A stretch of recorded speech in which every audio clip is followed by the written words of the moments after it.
I don't like words that hide the truth. I don't like words that conceal reality. I don't like euphemisms or euphemistic language. And American English is loaded with euphemisms because Americans have a lot of trouble dealing with reality. Americans have trouble facing the truth. So they invent a kind of a soft language to protect themselves from it. And it gets worse with every generation. For some reason, it just keeps getting worse. I'll give you an example of that.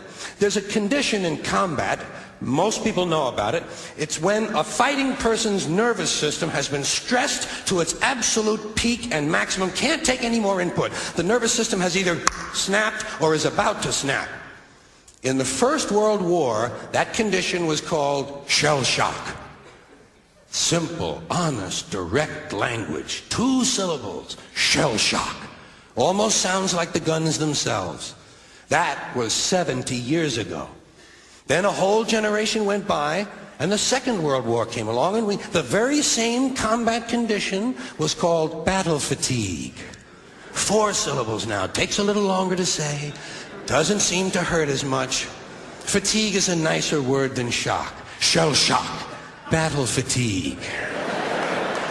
Then we had the war in Korea, 1950. Madison Avenue was riding high by that time, and the very same combat condition was called operational exhaustion. Hey, we're up to 8 syllables now. And the humanity has been squeezed completely out of the phrase. It's totally sterile now. Operational exhaustion. Sounds like something that might happen to your car. Then, of course, came the war in Vietnam, which has only been over for about 16 or 17 years. And thanks to the lies and deceit surrounding that war, I guess it's no surprise that the very same condition was called post-traumatic stress disorder. Still 8 syllables, but we've added a hyphen. And the pain is completely buried under jargon. Post-traumatic stress disorder. I'll bet you if we'd have still been calling it shell shock, some of those Vietnam veterans might have gotten the attention they needed at the time. I'll bet you that. I'll bet you that.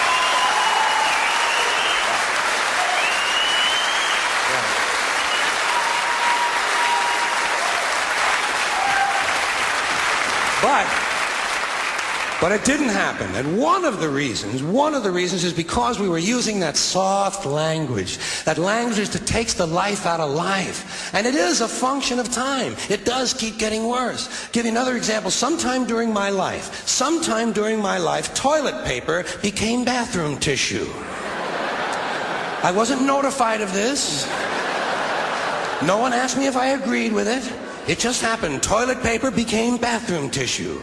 Sneakers became running shoes. False teeth became dental appliances. Medicine became medication. Information became directory assistance. The dump became the landfill. Car crashes became automobile accidents. Partly cloudy became partly sunny. Motels became motor lodges. House trailers became mobile homes. Used cars became previously owned transportation. Room service became guest room dining. And constipation became occasional irregularity. When I was a little kid, if I got sick, they wanted me to go to the hospital and see the doctor. Now they want me to go to a health maintenance organization or a wellness center to consult a healthcare delivery professional. Poor people used to live in slums. Now the economically disadvantaged occupy substandard housing in the inner cities. And they're broke. They're broke. They don't have a negative cash flow position. They're fucking broke. Because a lot of them were fired. You know, fired. Management wanted to curtail redundancies in the human resources area. So many people are no longer viable members of the workforce. Smug, greedy, well-fed white people have invented a language to conceal their sins. It's as simple as that. The CIA doesn't kill anybody anymore. They neutralize people. Or they depopulate the area. The government doesn't lie. It engages in disinformation. The Pentagon actually measures nuclear radiation in something they call sunshine units. Israeli murderers are called commandos. Arab commandos are called terrorists. Contra killers are called freedom fighters. Well, if crime fighters fight crime and firefighters fight fire, what do freedom fighters fight? They never mention that part of it to us, do they? Never mention that part of it.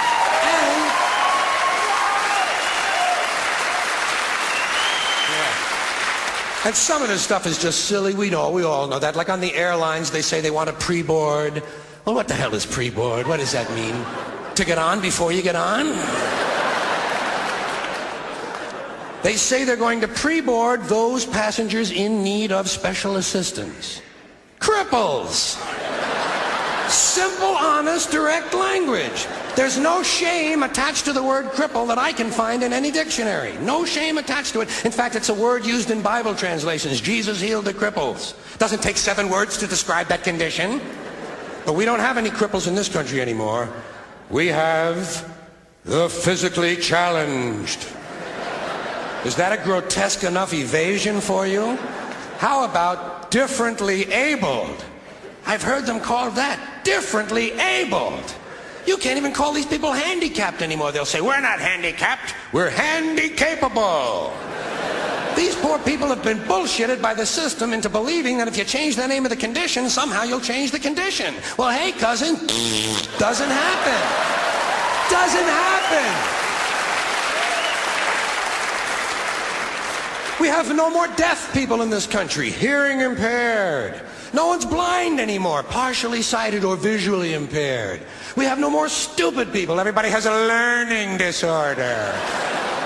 Or he's minimally exceptional. How would you like to be told that about your child? He's minimally exceptional.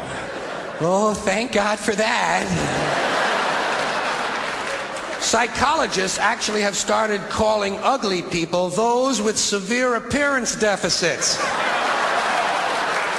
It's getting so bad that any day now I expect to hear a rape victim referred to as an unwilling sperm recipient.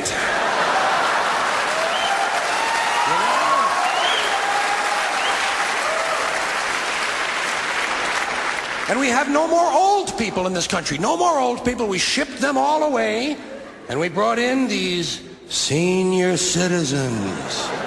Isn't that a typically American 20th century phrase? Bloodless, lifeless. No pulse in one of them. A senior citizen. But I've accepted that one. I've come to terms with it. I know it's here to stay. We'll never get rid of it. That's what they're going to be called, so I'll relax on that. But the one I do resist, the one I keep resisting, is when they look at an old guy and they'll say, look at him, Dan. He's 90 years young. Imagine the fear of aging that reveals. To not even be able to use the word old to describe someone, to have to use an antonym. And fear of aging is natural, it's universal, isn't it? We all have that. No one wants to get old, no one wants to die, but we do. So we bullshit ourselves. I started bullshitting myself when I got to my 40s. As soon as I was in my 40s, I'd look in the mirror and I'd say, well, I guess I'm getting older. Older sounds a little better than old, doesn't it? Sounds like it might even last a little longer. Bullshit, I'm getting old. And it's okay, because thanks to our fear of death in this country, I won't have to die. I'll pass away.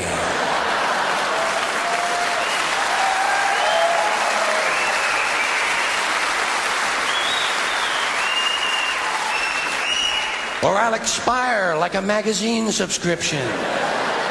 If it happens in the hospital, they'll call it a terminal episode. The insurance company will refer to it as negative patient care outcome. And if it's the result of malpractice, they'll say it was a therapeutic misadventure.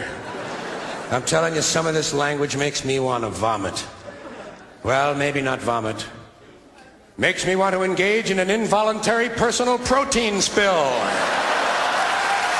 Thank you all.